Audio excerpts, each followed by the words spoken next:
Hello, everyone. Carter Krishna and I are here, continuing our series on when the USMNT was really quite awesome.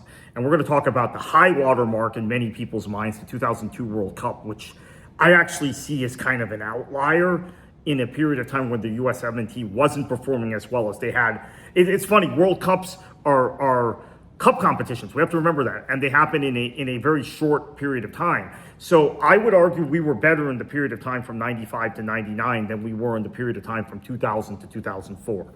However, the 98 World Cup, we were the worst team in that World Cup. And the 2002 World Cup, we were one of the best teams in that World Cup. So how did we get to that World Cup? Well, we stumbled through the latter stages of CONCACAF qualifying.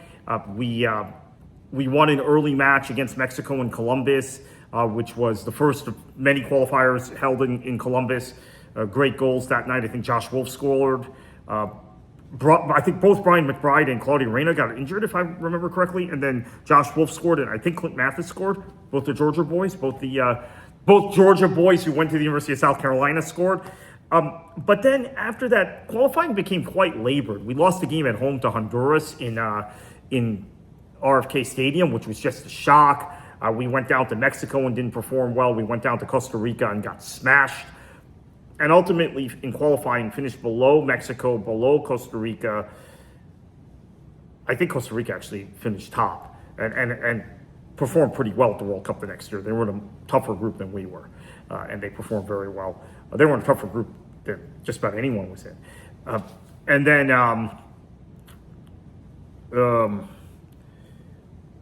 Honduras we finished ahead of, Jamaica we finished ahead of, but barely.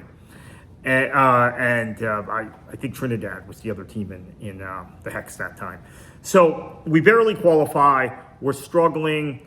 There's tumult in the squad, although we're betting in two very significant young players in Landon Donovan and DeMarcus Beasley.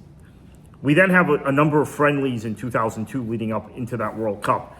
We win the Gold Cup. By the way, the Gold Cup was moved to the spring of 2002, and we win the Gold Cup. We perform very well. Pablo Mastroeni, a player I had watched closely with the Miami Fusion, I think the only player who spent the entire he and Diego Serna were the only two players that spent the entire 4 seasons that the Miami Fusion existed with the Fusion. Mastroeni, who had just become an American citizen, played superbly in that Gold Cup. But the friendlies outside of the Gold Cup were of great concern. We went to Italy. We played them in Catania. We weren't at the races that day. We went to Dublin, played Ireland, got just waxed. If you look at the way that match went. And then we went to Rostock and played Germany and played terribly. Although Clint Mathis scored. I think Clint Mathis scored twice in that game. We lost 4-2, but we weren't in the matches. So there were all those concerns heading into the World Cup. Then we get to the World Cup. Expectations are low. But as I said, Donovan and Dempsey have been bedded into the team. Johnny O'Brien is fit for a change. John O'Brien is fit. Claudio Reyna is not fit, but will be fit as the tournament progresses. We played that first match in Suwon against Portugal. It was amazing. Tony Sané, Brian McBride, Landon Donovan, they have a huge impact. The questions about Jeff Agus and Frankie Hayduk starting. Frankie Hayduk starting in that tournament, which, I raise my hand and say, oh my goodness, I would not play Hayduk against the pace and quality of Portugal. They held up okay. Agus maybe a little less so than Hayduk, but Hayduk held up well the whole tournament. And Frankie Hayduk, who had been maybe our best player in the 98 World Cup, was one of our best players in the 2002 World Cup. And I lament what might have happened. I lament his injury in 2006 because it's often forgotten he would have been on that squad for sure and probably would have played a key role. He always elevated his games in big matches, Frankie Hayduk. And I had seen that actually with the Tampa Bay Mutiny, the 3 seasons he was in MLS. So we beat Portugal. We shocked them. Portugal coming into the tournament was one of the sexy picks, sexy pre-tournament favorites. They had Figo, Rui Costa, any number of just elite players. Then we play the co-host South Korea, Clint Mathis, who was a volatile individual and had these clashes with Bruce Arena. Mathis scores an early goal. And I think one of the dramatic things Arena did in this tournament is he kept rotating his squad. So if you look at, in fact, I'm going to pull this up from, I still have hard copies of stuff from those days. Kind of old school. Let's look at the lineup. So in 2002 World Cup, the first match against, I'm on the wrong page here. First match against Portugal, we played with Friedel in goal. So Friedel beats out Keller for the goalkeeper job. That was very controversial. But we played with Friedel in goal, Hajduk, Agus, Pope, Sane. That's your back line. Sane right back, Hajduk replacing a shaky David Regi. Regi had been very shaky in the qualifiers and in the pre-tournament friendlies. At left back, Mastroeni, Beasley, Johnny O'Brien, who scored the opening goal, and was one of the standout players of the tournament. One of the best technical American players ever. I would put him at the very top. Ernie Stewart, who had the armband that day because Reyna was injured, Landon Donovan, and Brian McBride. And Joe Max Moore, Kobe Jones, and Carlos Llamosa came off the bench. So that second game against Korea Republic, the team sheet looks similar, other than Clint Mathis playing in place of the injured Ernie Stewart. And he gets the goal. We saw for the first time in that match the return of Claudio Reyna, and then also the ability to play Eddie Lewis as kind of a utility left-sided player that could play on the back line or left winger. Never seen Lewis play on the back line before, kind of playing as an auxiliary left back late in that match to hang on to the 1-1 draw. We play Poland in the third match. We get beat. Heavily rotated squad, but Brad Friedel saves a penalty in that match, just like he had in the South Korea match. I should have mentioned, we don't get through that South Korea match with a result without Friedel saving a penalty. We are fortunate that South Korea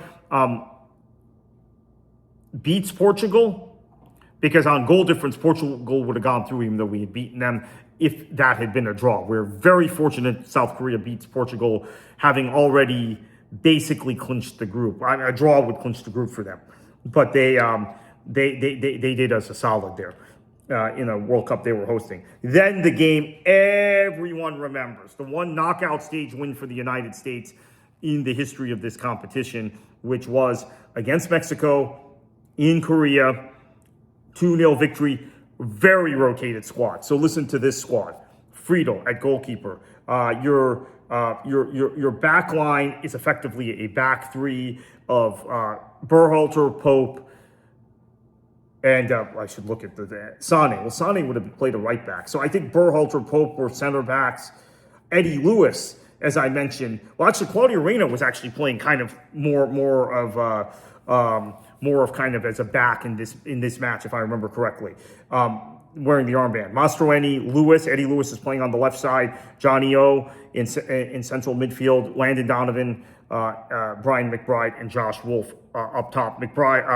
Donovan playing more in kind of more of what we would call the hole. Wolf and McBride up top. The goals were from Donovan and McBride. Eddie Lewis played a big part in the build-up play in that. So the right call ultimately to go with Lewis over Beasley in that match. Beasley was still very young at the time. Then we lose the match to Germany, which Greg Berhalter scored a goal, or Torsten Frings handballed it to keep it out. We weren't given the referee, Hugh Dallas, Scottish official, never forget the guy, ultimate villain for me as an American. He doesn't reward that penalty. And their goal from Mikhail Ballack was completely against the run of play. Maybe the best performance the United States has ever given in a World Cup was this match, and we lost. 1-0 loss. The team sheet, Friedel, Berhalter, Pope, Sane, Mastroeni, who was replaced by Ernie Stewart as we were trying to chase that goal. Lewis, Reyna, Hajduk, who was replaced by Kobe Jones as we were trying to chase that goal. I should mention Kobe Jones came in the Mexico game, did a great job of holding the ball up in wide areas to really kill that match. Johnny O, Donovan, and McBride. Clint Mathis comes on for Brian McBride late as we're chasing a goal, since we had not been given a goal or a penalty earlier when we had earned it. The scene from that match that's the most vivid to me is Landon Donovan in tears, and Ernie Stewart, who is passing the torch to Landon Donovan, just kind of consoling him. Your time is coming. Your time is coming was what I read from that.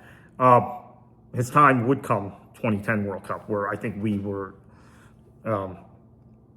potentially a top 5 team in that World Cup entering, but we had a lot of injuries going into that tournament.